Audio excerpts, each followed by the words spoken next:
sing the thunder song. Wait.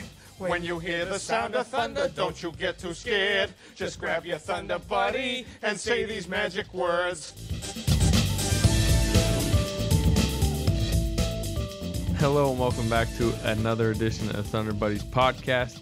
I'm off an East Coast road trip. Eric Horn's in the building. I am in the building. And you know who we have with us? We had the great Barry Trammell, right? No, the most memeable face in the first weekend of the NCAA tournament.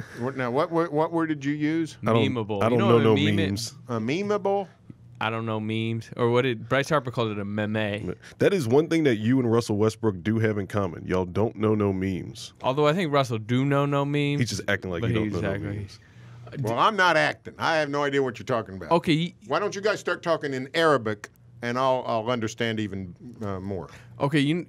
Memes are those things online where it's like a picture and like there's like words over it or something. It's just No. like People being nonsensical. You know, like the crying Jordan face. Yeah, people being silly. Well, It's you pretty have the silly. most memeable face. Well, maybe Bill Murray. You or Bill Murray. Did you see him after the Xavier loss? No. The Wisconsin hit a buzzer beater and they showed him and he was like stunned wearing an Xavier hat.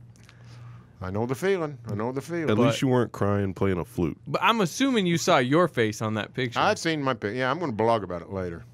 Well, I'm going to tweet it out probably 20 times in the next 2 months You guys. with some kind of You word. guys. That face win. Quit fooling around. Sherm, too. Sherm was His was pretty good, but Barry's He with was the caught, too. mouth agape. Was that the That's the second half-court shot I saw in literally in a 1 week's time. The previous Friday night, I was there for Buddy Hield. yeah? That time I stood up and put my hands in the air. That it was good. Turns out I was actually incorrect. It wasn't good. So but- those were crazy, but is the most stunning moment you've had in the past couple months still what Steph Curry did in front of you in Oklahoma City? The most stunning thing in Oklahoma City on a basketball court in that building and a block and a half south was last night. Yeah. Let me tell you what. I'll see guys knock down 38-footers a lot in my I lifetime. don't know. I'm going to see guys hit half-court shots in my lifetime. I'm not going to see a team up 12 with 35 seconds.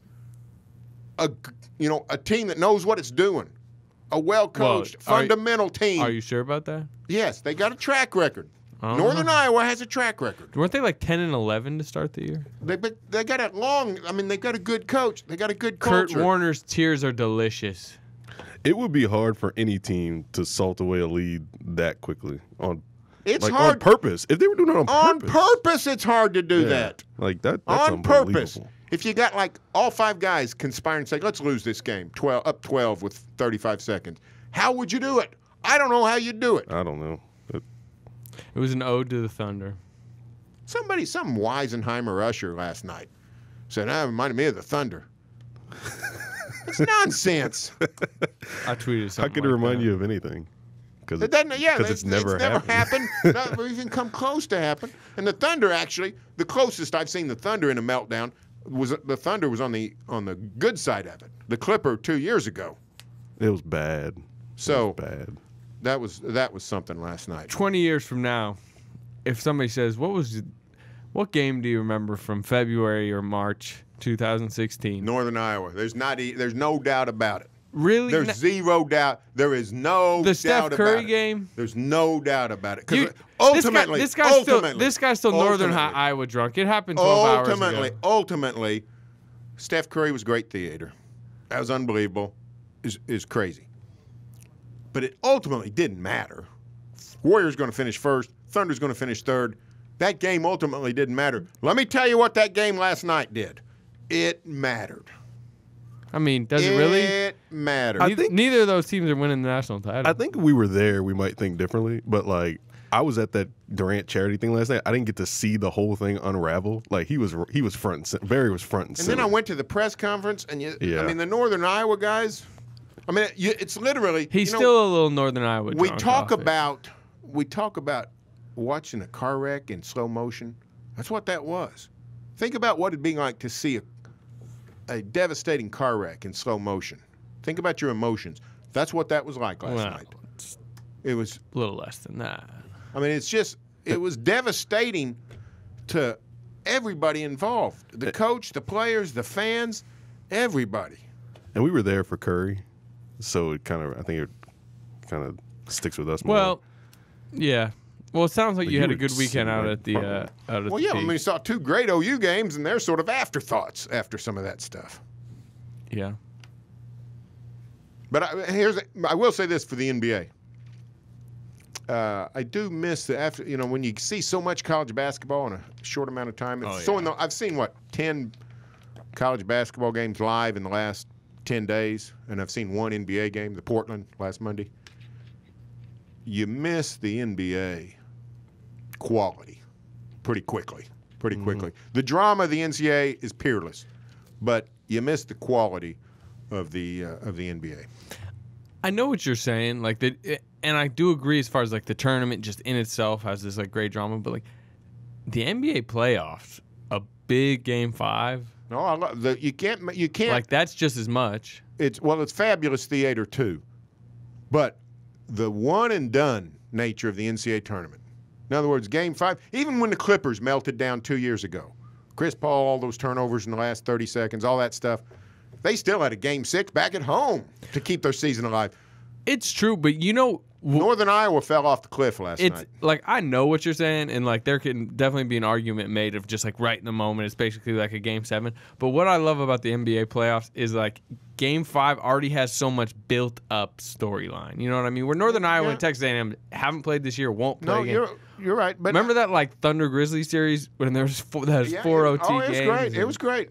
It was great. I'm just saying, there's not any Cinderellas really in the NBA.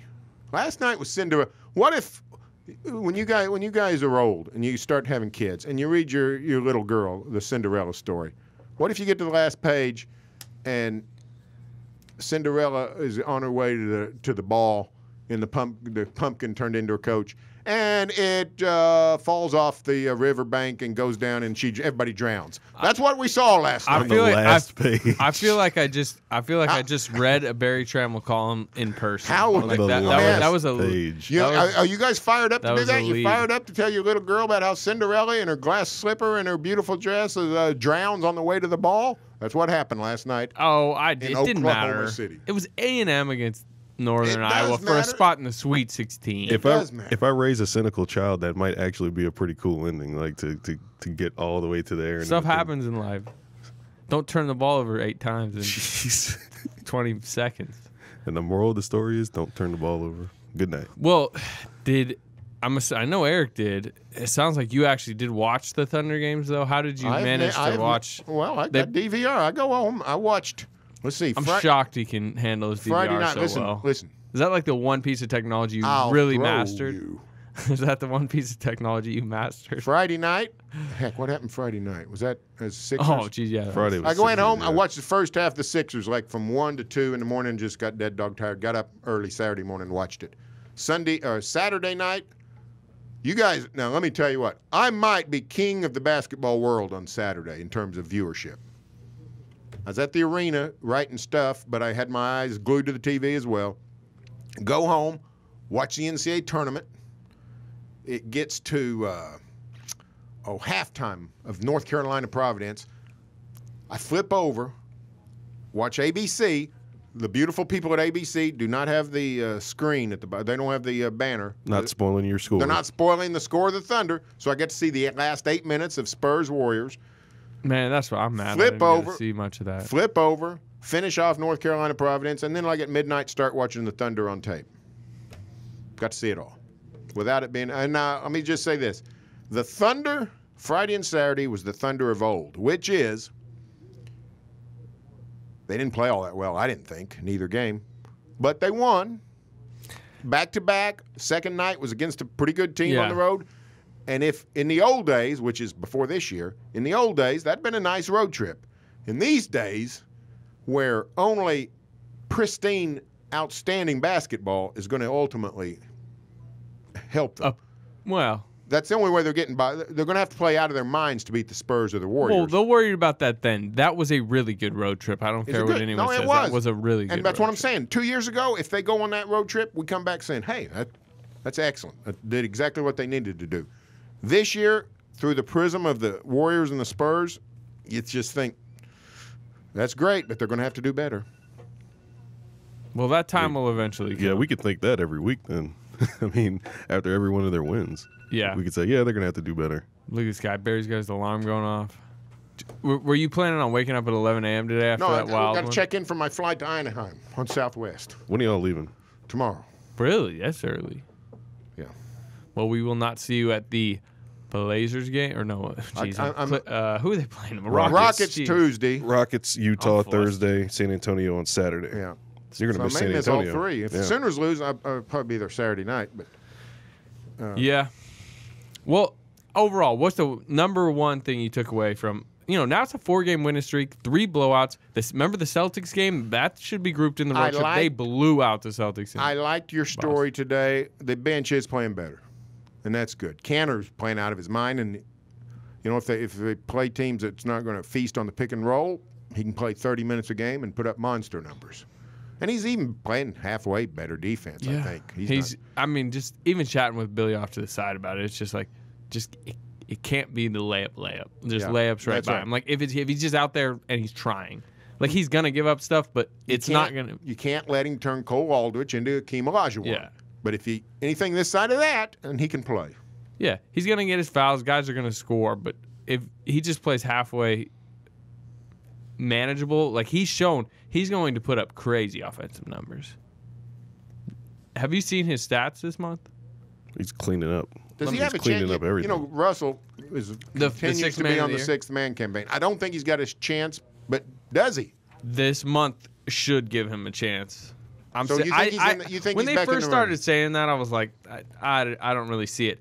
But this is his last, let's see, 1, 2, 3, 4, 5, 6 games. 17 and 14 in 21 minutes, 11 and 17 in 28 minutes, 26 and 7 in 22 minutes, 17 and 12 and 26, 16 and 7 and 23, 15 and 10 and 24. That's with shooting about 70%. From the free throw line, let's see, 6 plus 15 would be 21 plus 8. He's 29 to 29 from the free throw line in the last 6 games. He's made 29 straight foul 29 shots. straight free throws Now that's the kind of thing that impresses for a me. big man. I like foul shooters. He has a block in 3 straight games. That might be the most impressive part. There's some dubious stat keeping, I think. Look, all I'm saying, I mean, like He's not going to win if the voting, unless we let a bunch of goobers vote. Andre Iguodala is the best sixth man in the Yeah. league. He just is. No reason to even talk I about agree. it. I just want to bring to light. But like, he's playing very This well. guy is playing probably the best basketball of his career. One thing that Durant said in Boston that he's right about is like he's like, this guy isn't a cancer. He's not getting bad big numbers. Like, it's all within the flow. This guy, it's very rarely they actually post him up. I mean, I guess you could say a pick and roll is a play run for him, but all he's doing is he just makes himself available for catch and layups. No, he's And very then, good. and, then he, Putbacks. and then he cleans up putbacks, which Yeah. I think are like the most important offensive play because it's literally off a failed possession. You missed a shot, and he just turns it into 2 points. At least 4 times a game? He's getting you extra possessions all the time. I mean, how important is that? Especially when your stars aren't shooting particularly well, like a Russell Westbrook. or Kevin Durant. It's Yeah. a very good development. I think it's a very good development. So you have him doing that. You got Steven Adams, who I think is playing really good basketball, has been pretty much all year. And then you have Serge Ibaka, who struggling, rested in Philadelphia, played 23 minutes against Indianapolis, got benched the whole fourth quarter. Although he didn't play bad in Indy. I No, think I think he he was went 4-6. He had like 6 and 8, but it's just like, I don't know. If you look at both of them on the court, like because Ibaka's not. First of all, Ibaka's not playing well, but Ibaka can guard the pick and roll, he can. so he's got to play. No, I know. Plus the thing is, like, he's getting pulled away from the hoop. That's part of why his shot blocking numbers are down. Just because, I mean, everyone says power forwards. That's the position that has been killed the most by this. Like, they've become stretch forwards, and You know what the Ibaka's truth not of the shooting matter that is? well this year. When Ibaka was a rookie, I thought he might be the Thunder center of the future. Ibaka might be better off eventually getting back to center. Yeah, well, the problem is you have Steven got a Adams good and you one. have Ennis Canner. Yeah, the Thunder's got a great front line. Yeah. They got a great Well, point guard and a great front court. So I guess my question within that is, like, I mean, it should be game to game, and I think Donovan is doing a lot better job of deciding game to game. To only close with Canner in Indianapolis, like, That's a good adjustment. That stood out to me more than anything because we'd seen previously in this last 6 games where Kanter was killing it, he didn't close with Kanter, and then maybe I guess he cut him off at like the 5-minute mark or somewhere around there, and then he wouldn't get back on the floor for those last 5 minutes. So to see that against Indiana and to see Kanter actually do well, like you think that'd have to do something for his confidence too, and being able to close games defensively, and for the teams for that matter. Yeah, he scored their last 6 or their last 3. He hit their last 3 shots. But anyways, all right. I had a question, a little topic. What do you think in this season, maybe more than any other, has been like up and down with like fans reacting so heavily this way, so heavily that way, for a win streak or a quick losing streak? What was the lowest point of the season, in your guys' mind, for this team? For fans or for me? For you. Minnesota, just That was like last week. 10 days ago. Yeah. Yeah, I was Losing thinking at that home too. to a bad Minnesota team that wasn't at full strength. And just the way they were turning the ball over in that game. That was- we were sitting next to each other and we'd just be like, oh my goodness. I watched that Oh, game. I watched that game from my hotel room in Kansas City after the OU West Virginia game. And I thought, That what am I looked- watching here? That looked like some 12-year-old rec league stuff, the way they were turning the ball over every and they other still possession. had the game won Yeah. in the last minute and just screwed around the last minute. And then for Ricky Rubio to dagger you on your own court, Oh, man. that was a low point. Yeah. I mean, if Durant's out or Westbrook's That was out, just- I mean, everybody was there. That's probably the best argument. Like that was probably the worst game they've played. Those turnovers were like rec league, but I think my lowest point was probably Cleveland because of how much they got dominated in a game you thought they were going to Home be game? up Yeah, for. they did Yeah, get remember? pounded in that game. It was right out the Yeah, All-Star I mean, break. yeah. They had just lost to Indiana. and you thought, okay, they're going to be up to this. LeBron's in town. They need to protect their home court, and they need to show they can beat a good They team. didn't show up. Didn't. I will say this. You said the magic word. LeBron. I mean, they were playing against LeBron. Yeah. If you don't want me to use Minnesota, my other one is at the Clippers. That was bad too. Well, Blowing that lead. And even the guys calling the game, was it Mark Jackson said it, even before it happened, like 5 minutes left.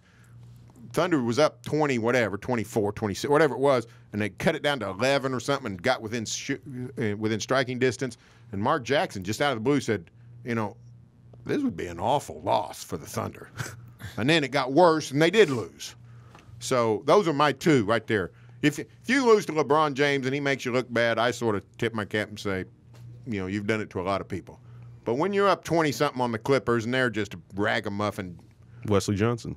yeah, if Wesley Johnson beats you or the Timberwolves, then you got issues. I don't know. I guess I was. To me, it's just more like that was the game you thought they were going to get up for. Okay, a minute. Minnesota, you're not ready. You're playing the Spurs the next night. You have some turnovers that you just can't make. But I was just discouraged about their title hopes against Cleveland more than any other game. I think that's the biggest thing. That's a good point. That's a very good point. There seemed to be an inevitability about the Cleveland game. Because like, they've played the Spurs and the Warriors tough all 5 Yeah. times they've played them. Beat the Spurs once. They have played them tough, but they didn't put up a fight that day. Okay, what was the highest point of the season where you felt the best about this team? I felt really good about them after the Steph Curry dagger. I still thought they played. I mean, basically, if Durant doesn't turn the ball over, they win. Yeah, They played high level basketball in that game. that was probably one of their best performances of the year. Barry? October when they beat the Spurs. Opening Well, they were night. 3-0 at one point. Yeah, but it started going downhill. Game 2 in Orlando. When they beat the Spurs, I didn't know the Spurs were historically great at the time, but I knew they were the Spurs. Thunder won, nice game. Dion hit a couple of clutch shots late. Remember? Yeah, And you come away thinking, well, this is going to be a fun season. I don't know if they're going to win it, but yeah. they're right there with anybody. And then turns out pretty quickly we discovered. Okay, what's weren't. the highest point to you since we've Since established? we've realized they're just normal. Well, no, since the opening month where it was like, wow, look at when the Warriors went 22-0 or whatever they went.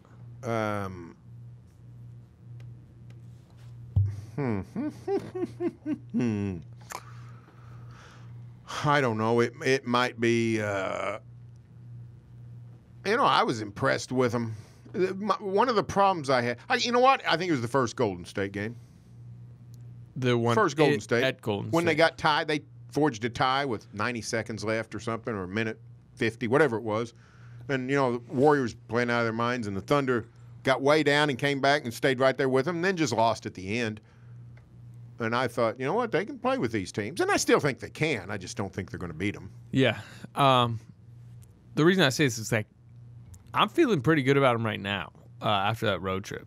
I mean, look, they are still clearly, behind the Warriors and Spurs, but it felt like they're starting to figure things out a little bit. I thought Donovan had a pretty good road trip. Did you guys watch his post game in Indianapolis? I watch them all, yeah. He was, he was AC Slater stars on a nightly basis. Front and center. It's not like the Saved by the Bell days. Here, and you know what? They're very I love listening to Billy. By the way, he's the least of their problems. I think he's doing an excellent job. I think he's a good coach. I think he's trying all kinds of new things. I don't care that he called timeout to try to ice Paul George. That's sort of irrelevant to me. I think he's getting these guys in position to win, and sometimes he said they do. something in Indiana that I thought was interesting. It was within that post game. Maybe, you know what? I think we might insert it into the podcast right now. Here it comes. I know you want to milk clock late with the lead, but is there a time where you might need to get into the offense earlier because Russ has to throw up late threes sometimes because there's 1 second on the clock. Which possession are you talking about? A few of the ones late, especially the one where you had to throw up the 40-footer. That's exactly right, and that's not his fault. You know what I mean? Yeah. That is more, I think, going small, not having Kyle out there, moving some guys around in some different spots that they hadn't played there before, trying to create. That's what I was saying earlier. You know what I mean? That's more of I've got to help those guys better, not Russell and Kevin.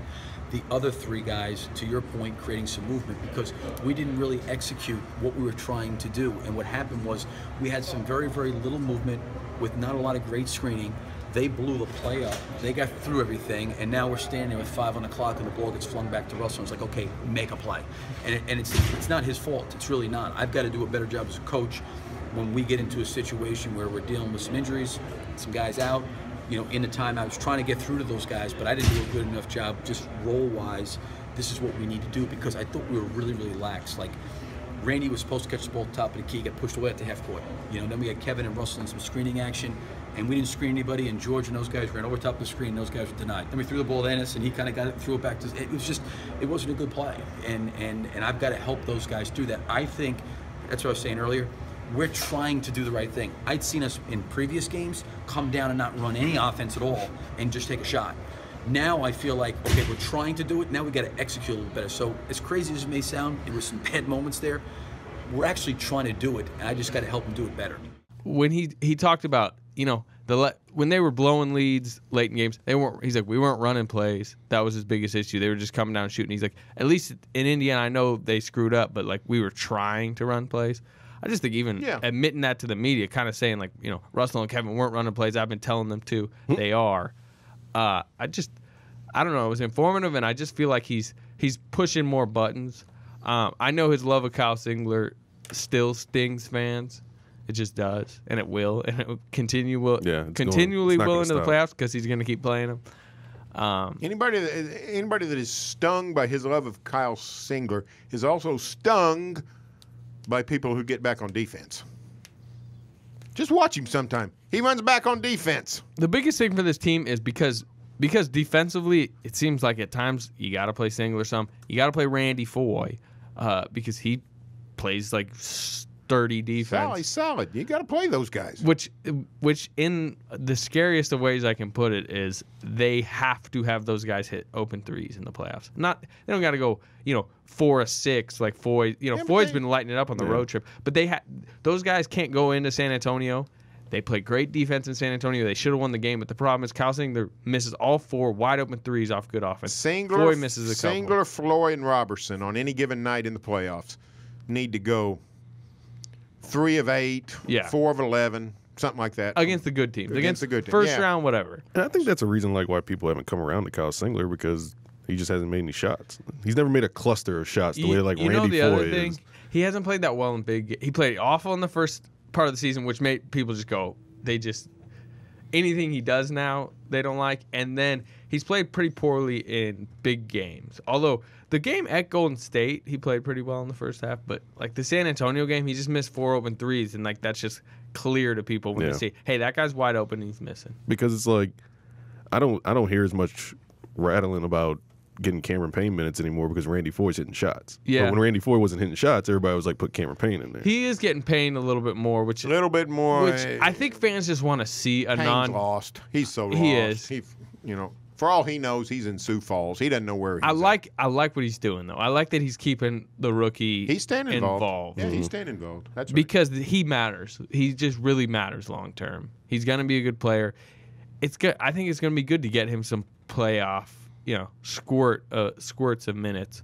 He's not gonna be playing down the stretch in any big games in the playoffs. I don't think, unless suddenly he kind of finds himself again. Well, I thought it was good for Donovan. Like I guess it was after Minnesota, after they just turned the ball over so much to kind of say, all right, we're going to cut back on this Durant handling the ball in half court thing and give Payne some of those ball sharing duties and actually get him involved, whether he's playing 5 or 20 minutes, to at least trust Payne to do that a little bit in the first and second quarter and take some of it off of Durant. So I thought Billy's done a good job too, Barry. I agree with you on that. Well, one thing I think like it showed up really in Indianapolis is I think he's getting more comfortable, like I said, saying stuff to the media about like, we did this, and then like benching guys kind of, like he benched Waiters was really bad against the Pacers. He just benched them. Ibaka, hey, Kanter's playing better. They're going small. He just benched Serge. He didn't worry about it. I was watching the timeout. Serge and Dion were not pleased. You know what I mean? They were outside the huddle. Guys were really engaged. Kanter, like they're trying to close out a game against the Pacers, and Waiters and Ibaka weren't that pleased with it. But he didn't. He just pulled the trigger anyways, and like it was the right move. And if Serge and Dion are not going to be happy about it, they just got to play better. Yeah, and here's the other thing: is Dion? Is he back with us? You think? No, he actually hit shots. His shooting was okay. It has been okay. He's just sort of in the flow of the game. He just doesn't seem in it. He's not. The death really, like, it really bothered him. Well, it should bother him. Yeah. Like, this is somebody who was clearly very important to him. Like, this isn't just like a guy he knew from home. It's like a guy he mentored and was trying to like push him the right way. And I mean, it sounds like this is like a flashback for him too. I mean, he'd kind of finally got over some of the other deaths. Oh yeah, I have no idea what he's going through, but I can tell you this. I mean, my brothers aren't young. My brothers are 55 and 49. And if you want me to be close to normal in the next month or two, better keep them two alive. Because if something happens to them, I'm not going to be normal for a good long time.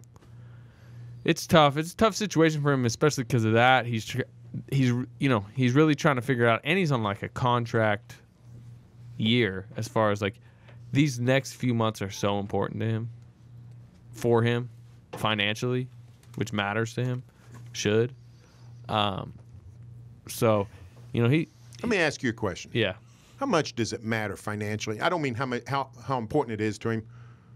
What's the difference between a good contract and a bad contract for Dion Waiters this summer? I mean, he's not going to get $4 million. Yeah, he's not a max. He's going to get, even if if he gets benched, doesn't play the rest of the year, he's going to get a $12 million offer. I don't know about 12. Somebody's going to pay him a lot of money. I don't know. I think a good playoff run where he shows he can fit on a good team, hits big shots, plays good defense, has some moments like on a national stage, that probably earns him $4, $5, $6 more million per year. Maybe so go more. from 12 to 16 or something? Or 8 to 14. Is it a matter of what he wants? I mean, is it a matter of him going to a team that's going to matter or staying with a team that matters? What does he want to do? Yeah, would he rather be the Thunder sixth man or be the Bucks second option? Which would he rather be? I don't know. The biggest question is, will he want to go to the Sixers? Because there was talk about that in Philadelphia a little bit when I was there. I went to his elementary school, for that thing, and just even talking to he's got a lot of friends around. I think a lot of them want him to play with the Sixers. But that sounds like a terrible. I know. I was even talking to his first grade teacher, who's like great. She's like still in his life. She was part of like the presentation. she was talking about like, I don't think he should come back here. But she's like, I just don't think it's. I mean, Yeah, no kidding. but the problem is the Sixers got a lot of money and like Philly is a lure to him because just think about how he was talking about his brother. Like if I was home, that wouldn't happen. Like there's like a lure. Philadelphia lures him. Yeah, maybe so. It's Yeah, it's it's a hard, tough. man. It's a It tough. sounds like Thunder won't keep Dion Waiters. That's what it sounds like to me, no matter where he ends up. It's unlikely unless like he has a good playoff run and he's like in his mind's like, wow, I just love this. Like I'll take a discount. Like I just want to play on this team for a title, and that would obviously assume Durant returns. But like I mean, that's so far down the road, and it just kind of matters what he plays. Not that far down the road.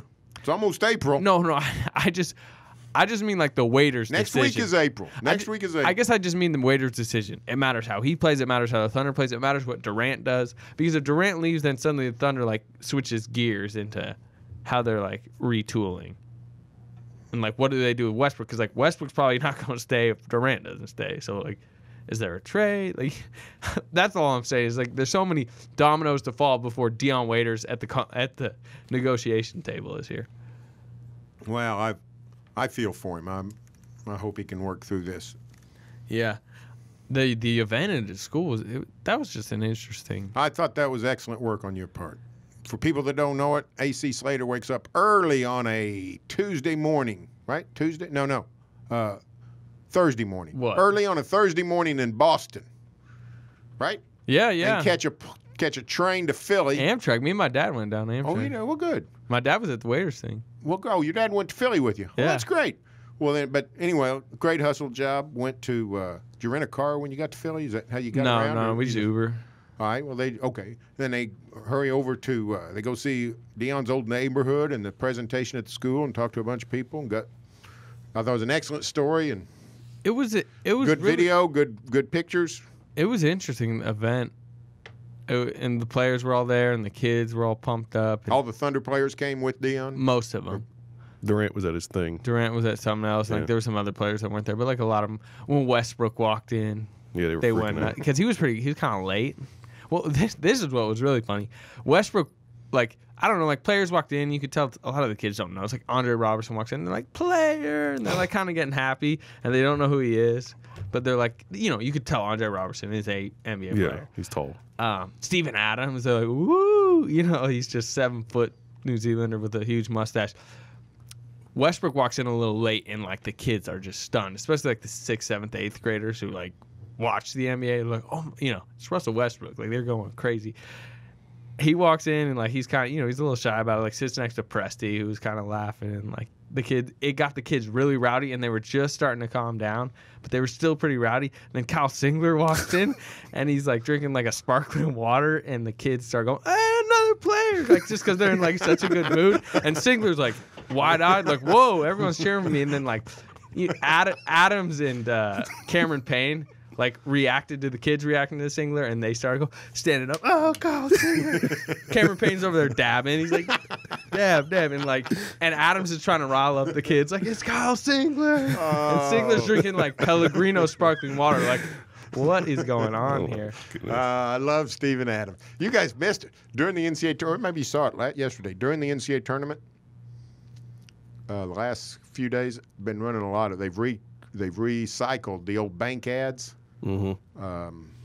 With Steven Bank First Adams ads. as Bank First. where He's clean cut. Looks like a completely different person. You really, if you don't know it's Steven Adams, you wouldn't know it was him. Yeah. Well, when we walk out of our office every day, they've got the Steven Adams things on the side of the bank, and you're like, he looks like a totally different person. Looks like his really reformed, button-down older brother or something. Yeah. Clean shaven, short hair. Did you see what he was wearing at the event Eric went to No, I yesterday? did not. He was wearing. This is a this is a formal event. Like Durant's wearing suit and tie. Right. Westbrook's wearing. Eric will pull it up, but he's wearing a shirt that is just it's just a huge lion. I think it was a cheetah actually. Cheetah. Something I like love that. Steven Adams.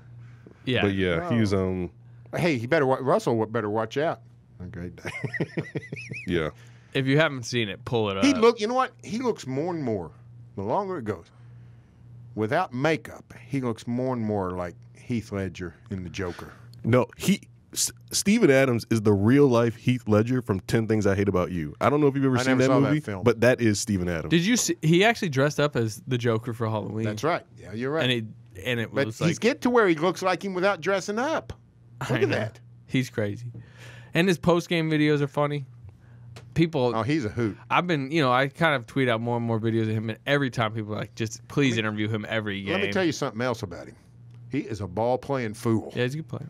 Playing some ball. I love Steven Adams. The funny thing is he like embraces it too. Like he like one time he was like, "Hey mate, come here," in the locker room, and I was like, "Were you the one that tweeted the thing with me my first year to second year to third year, and then the fourth year was Chewbacca?" Because it was like the progression of Steven Adams. I had actually tweeted out the first three. Somebody like SB Somebody Nation or added somebody that. added the Chewbacca. He was like, "That was hilarious, man." So it's just like he thinks this type of stuff's funny. I remember in Golden State, I believe it was Sam Amick of USA Today was showing him. Remember when Cousins reared back and like almost punched him, Yeah. and he didn't see it. But then there was a video that it was Cousins with it was like Cousins starting to rear back, and it was like the devil on his shoulder. It was like, "Go ahead, DeMarcus, hit him, DeMarcus." And then it was like, I don't know who made it. It was like SB Nation or something. And then like the angel was like, "No, DeMarcus, you can't. You'll get suspended, and he's a big guy." And then he was like, and he stopped. Somebody was showing Adams the video of that in the locker room. He's just cracking up. He just loves that kind of stuff. Love Steven Adams. Funny guy. All right. So highest point of the season. I don't know. How high are you about this 4-game win streak? I guess that's my biggest question. It's all right. I mean, it's good. It's better than a losing streak, but Are you starting to get more encouraged by like what you're seeing? They're moving the ball more. The defense has been better. a little bit. Not a ton, but a little bit. Yeah. I did not think they played well at Philly. And that's a game you go They- beat them. Go get ahead of them 62-36 at halftime, and everybody eat a hot dog. Yeah, but they kind of like there was never a question in that game. They were still 11-point game, 10, whatever it was. Where do you rank that Russell Westbrook dunk?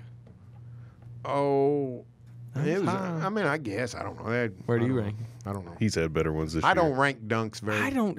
Why do I think this dunk was a lot better than most? I don't know. people You think? wrote extensively about it, and to be honest with you, let's just be honest. You wrote extensively about it, and when I read that, I thought maybe I was a little more drowsy than I thought when I watched that game last night because it doesn't really resonate to that Was much it the with one me. where he like drove to the left and like he slammed it with his right and he was kind of like still gliding to his left when he? No, he like came in and he threw it on Jeremy Grant. Came over, who's a good shot blocker, a very good jumper, and he elbowed him in the face, and he still kind of like finished it. Oh, okay, I know. Yeah, and when he hit him didn't in know the he face. finished it. He was like looking at the ref, like yelling at the ref, and it was like, dude, you just had. I thought it was the top 5 dunk of his career. And it could have been. I guess I'm wrong I here. guess we need to re-rank the Westbrook dunks. It happened right in front of me, and then like a Now minute. you might be right. I'm not saying you're not. I'm not. I mean, maybe, I am not. I'm just saying maybe I was like a prisoner of like Do how the not- crowd reacted around me. Do not ever mistake me for an authority on people's dunks. Yeah. For instance, the people that say the greatest dunk of all time, that Kirk Snyder dunk, that when he was a Hornet here over Von Wafer, I didn't think he's the best play of the night. I thought Chris Paul made a better play with a whirlybird maneuver at half court. So I'm not a dunk expert. Yeah. Let me tell you what dunks I rank high. All of Steven Adams' dunks. I love all of his dunks because let me tell you, they get dunked. He rises up. He He's goes up and he dunks them. He's had some missed dunks this year. Yeah, that so has were your man like- Westbrook, No, too. I'm not saying like I'm just saying that Yeah. we're like close to being just. Was it Westbrook or Durant? I mean Westbrook or Adams about 2 weeks ago. They missed a dunk and the ball went higher than anything. It was Adams. It Steven went Adams. higher than a pitching wedge. Yeah, I he mean, it went like 80 feet in the air. it almost had like the jumbo. Yeah. People, players were literally cocking their neck straight up to look at the ball. He's finished better as of late. No, he's finishing better. Him, than and- that's the thing. Him and Canner are playing really good, and they're 22 and 23. Ibaka's not playing well, and he's. I'm just saying. No, well, I mean, yeah, Ibaka. But here's the thing: Ibaka still plays better defense, so he's Maybe still not than valuable. Adams. Not better than Adams. No, Adams is fantastic, but Ibaka is still valuable.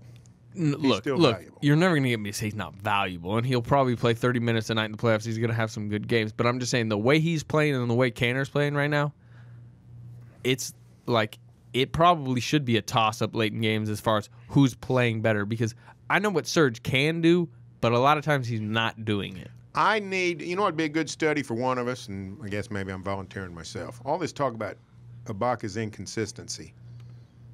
I don't know that his offense is any hugely different than it's ever His been. mid-range is down from like 55% traditionally to about 45, which is way down. His threes aren't there. His rebounds are way down. I mean, which it doesn't matter because they're the best rebound team. Like, well, that's in the my last point. 50 A whole years. lot of the decrease in production, though, a lot of that is the environment.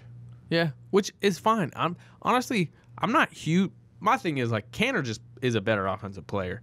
Well, yeah. He catches like the problem with Serge is like he's just a little too robotic offensively. So like the offense flows a little bit better. Catching sometimes. on the move has always been a problem for Ibaka.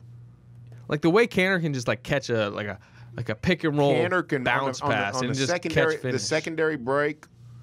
He Cantor runs. can catch. Yeah, he runs pretty good, and he can catch the ball on the dead run. So Westbrook can do all kinds of things with him. Any offensive rebound. So it's that. What I'm saying is, I'm not sure Ibaka has fallen all that much. It's just that here's a guy that's a lot better at the things we're looking at what Ibaka does. Yeah, that plus where Serge does feel like he just maybe, I think part of it is that athletically he's decreased a little bit, and then part of it is just what the game is now. He just doesn't have the defensive impact he used to have. Well, because people can pull him out. Yeah. That's why. I mean, pull out on the court, get him away from the basket. Yep. Which is why I think he'll still be valuable. He is in the small lineup against the Warriors. Oh yeah, I mean he's going to play a bunch when he's the 5. He had for the Thunder. Got to play. The problem isn't like if he's been.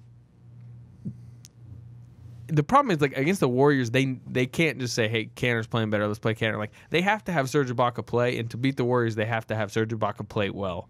The concerning thing is, I mean, are you confident that'll happen? That he'll play well? I'm still confident. I don't like him on the wing. I don't like those 3-pointers on the wing, but I like the 3-pointers in the corner, and I still have a lot of confidence. When he gets his feet set, I still like him from 17 feet. It's been more, like Enes Kanter is a better 16-foot shooter than Serge Ibaka this year. It's just the numbers bear it out clearly. Yeah, I mean, I'd agree, and that's my point. He gets compared to Cantor. Cantor is an elite. Cantor's not just a good offensive player. You might argue he's a great offensive player. He's a machine. And I guess that's just where like the conundrum becomes like, well, Serge is not going to be what he was defensively. Like, get this offensive. Well, you're not good, but you got to play Serge. You're not going to win playoff games 124 to 119. Look, he played 23 minutes the other night. It was like his fewest in a while, and like it'll continue to probably be his fewest. Like he will play 30 minutes tonight. I'm just saying, there's just like the way Enes is playing. There's just times late in games like Enes should have played over Ibaka in that Minnesota game. Remember how bad Serge was in that Minnesota game? He's horrible. Karl Anthony Towns fouled out, 21 minutes, scoreless. Yeah, he was bad. Was bad the whole game. Cantor goes 17 and 14 in like 20 minutes, sits the final 6, and he was just bullying Gorgie Dang. And it's like if you had him in, he's going to just get a couple offensive putbacks and you win the game. So there's just times now, and I think Billy showed evolution in Indiana to just say, let's go with Enes. I don't know. We'll see. All right. Did you bring any, got any hot button topics? Dwight Howard Stickum. Go. I need to know the science behind it. I guess baseball I know all about. I don't know what this. My thing is like, what do you need that for? Like, I guess maybe you just can't catch, but like, do you want your hands to be sticky while you play basketball? That sounds awful. But he did it in between like Paul Millsap's free throws. He was messing with Paul Millsap. With Paul Millsap was the thing. Like he went and touched the ball before Paul Millsap took his second free throw. Okay, that's kind of screwed up. Yeah. So it's like he's not doing it for his benefit. He's doing it, and then his argument was, "Oh, I've been using it for 5 years." Okay, fine, but have you been screwing with other players for 5 years? Well, that was the funniest thing. Somebody tweeted out Dwight Howard's real quote. I've been cheating for 5 years. They're a psycho team. They really Houston, are. golly. And I was They're just in thinking, here, tomorrow? That's what I was thinking. Like, what if the NBA sends out a press release and says, "Oh, Dwight Howard's out"? I mean, that would be like what? How many 1.5 games he's basically been taken out of against the Thunder this year? I'm not sure. I kind of hope he doesn't play because I do not want to see Haka for half the second quarter. And frankly, tomorrow. he might get ejected anyway if he plays because Guys, that's who the Thunder could be playing in the playoffs, though. Yeah. They're a half game behind Portland. yeah, it's tight. For I got no sixth. problem with that. I mean, I think it'd be an interesting series. There'd be a lot of animosity. The Thunder would probably bounce them in 5 or 6. And I don't think my Memphis. We're not going to get. It'd be I'm not going to get interesting. to Memphis. They're 4.5 ahead of the Portland's. Yeah, Dave Yeager has Done an done excellent an job. incredible job with He's that done a team. heck of a job. They have like 4 guys on 10 yeah. days Who- right now. I don't even know who they have that's actually. Mario Chalmers playing? tore his Achilles, and He's they're like, gone. "Sorry, man, but we have to cut you because like we need that roster spot because they're playing we need to 7 pick up a healthy D-leaguer." guys." Yeah, Yeah, they're gonna be rolling in the playoffs with D-leaguers. Yeah. So they're going to play the Clippers and might even beat them. Clippers are a mess too. Clippers are a total mess. Is Blake Griffin coming back soon? I don't know. I'm not even sure he'll be here. What March 31st? You know, the He Clippers- better come back. The Clippers are closer to Memphis than they are to the Thunder. It's 3.5 to Memphis, 4.5 to Oklahoma City. They're now 4.5 back of the Thunder, Yeah. and the Thunder. If the Thunder beat them on March 31st, they'll pretty much wrap up the 3 seed. Then they can start resting. What did you guys think about Billy resting Serge and Philly? Can't hurt. Long overdue. I'd rest Westbrook. Eventually, get the 3 seed wrapped up. Get the Yeah. team playing consistently good together. That's the biggest thing. I got to go into the playoffs playing You well. got a bunch of road games. Bunch of road games. I assume some back-to-backs. Rest Durant and Westbrook on a couple of those. There's a Denver-Portland back-to-back. You know, they closed the season on a Lakers here, Kobe's last road game, and then at San Antonio. Rest the whole dang team at San Antonio. Josh Hustis, I'd get literally- your You know what? numbers. I would literally do that. Start Josh Hustis. Start would- Mitch McGarry. I would rest the whole batch at San Antonio. I thought they were For gonna play one Mitch thing, McGarry more. just to screw with San Antonio fans for what Pop does to everybody else around the league. Well, the problem is Pop's. It's going to be Boban Marjanovic against Josh Yeah. Hustis. So, Get busy. Mitch McGarry. Mitch will get his time, no doubt about it. That's what I Campaign. do. That's what I I thought do. Mitch McGarry was gonna play in Philly more. Nazi Muhammad's going to get. That's what I'd do. Get his. There's not any question about it. Yeah. I'd rest them all. Yeah, because they'll have the 3 seed by that point. Obviously, it's the last day of the season. What That's else you bad got? scheduling. Does the NBA think it's going to come down to the top seed in the Western Conference? It is bad scheduling. You want to know why? Because the Spurs, who traditionally rest guys late in the Yeah. season, not only play the Thunder the last game of the season, but 3 out of their last 4 games, they go Warriors, somebody, Warriors, Thunder. So Yeah, 3 out of their last 4 against either the Warriors or Thunder. And they won't even be trying. That should Yeah. be, you know. They ought to be playing Denver and Milwaukee and Phoenix. New Orleans. It's true. Their non-starters are going to be trying to hold the Warriors off from 73 wins. It's probably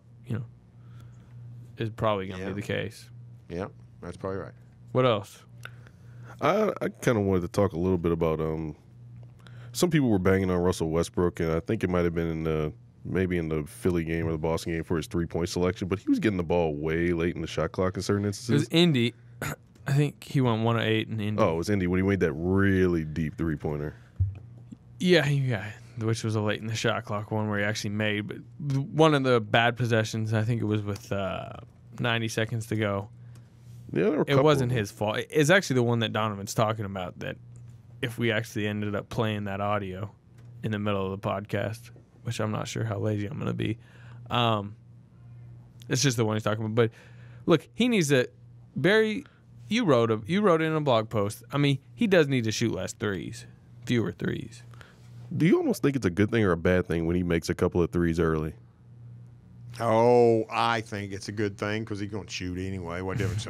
Might as well make them. That's a good point. I mean, I don't see much. I don't see where him making some causes him to shoot more, and him missing some doesn't cause him to shoot less. And I'm trying not to be too critical of Westbrook.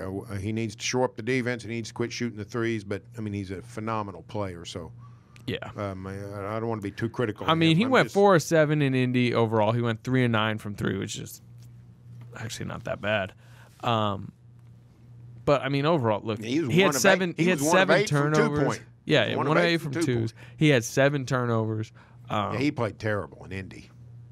But that's the thing. Like, he still didn't play that bad. Even though he didn't play well. He was productive. 14 assists. You know what I mean? Like, that's just, and just 11 rebounds. Like, there's point guards in the league that, like, their career high in rebounds is probably 6. Yeah. This guy just gets 11 rebounds, and it's like, oh, he's got 11, another triple. Okay. Like, Now, some of his rebounds, the same way that I say Enes Kanter gets some Courtney Paris rebounds, which is rebounding your own missed shot, which is not a bad thing, but let's not pretend. better than another team rebounding your missed shot. Yeah, or I know what you're saying, where they tip, Yeah. and then you got 3. But Westbrook still. gets a whole bunch of rebounds. When I say a whole bunch, a couple a game that he swipes from teammates It's true. just because they realize the other team's not getting the ball. If I grab this rebound, Russell's going to fight me for it. Let's just have let's have a nice ride on the team. Especially when after the game. especially when he's near 10. Yeah. Rebounds are the last So, thing he needs for the team. Durant will do that. Adams, they'll all do it. I mean, it's just life with Russell.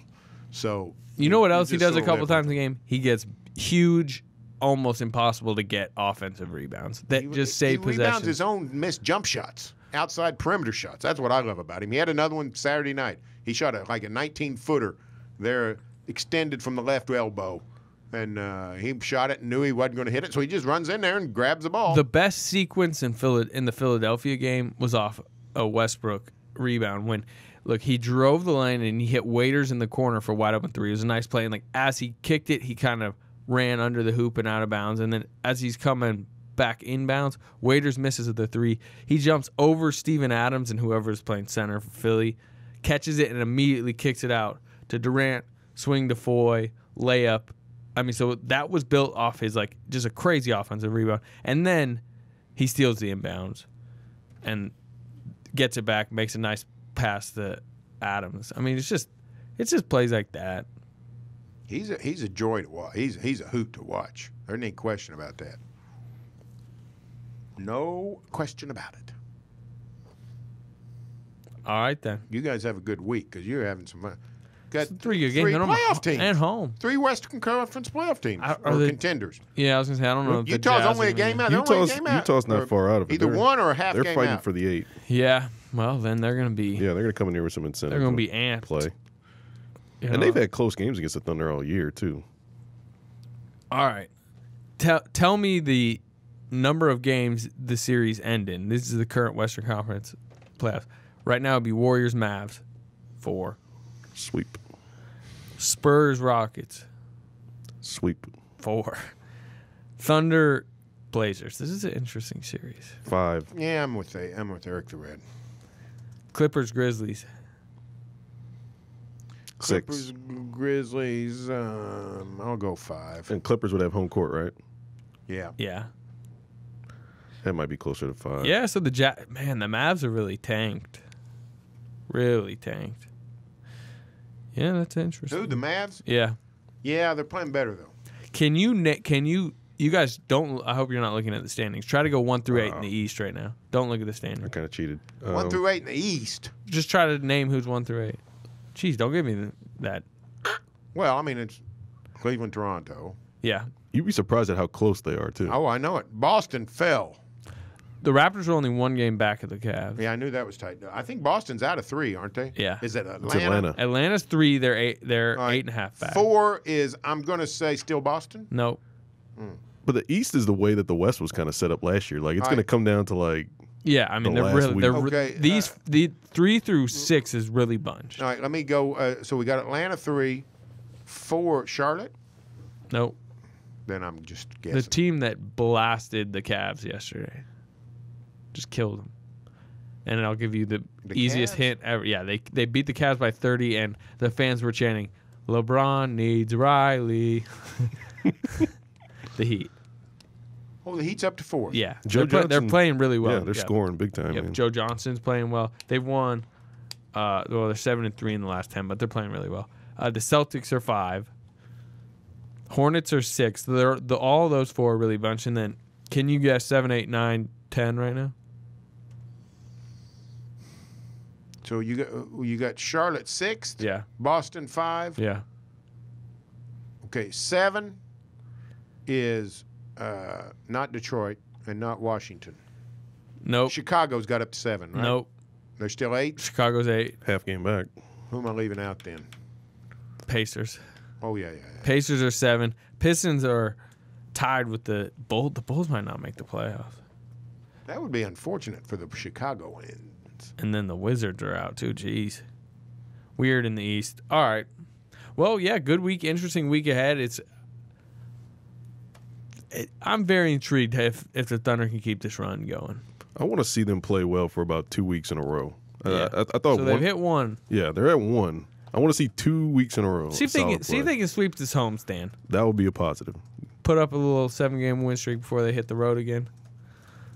We'll talk to you again. Maybe we'll do another podcast this week. We're at home. Yeah. All week. Might catch another one before the San Antonio game. All right. See All you. right, see you guys. Durant, pull-up jumper, off the rim, and and the Thunder win!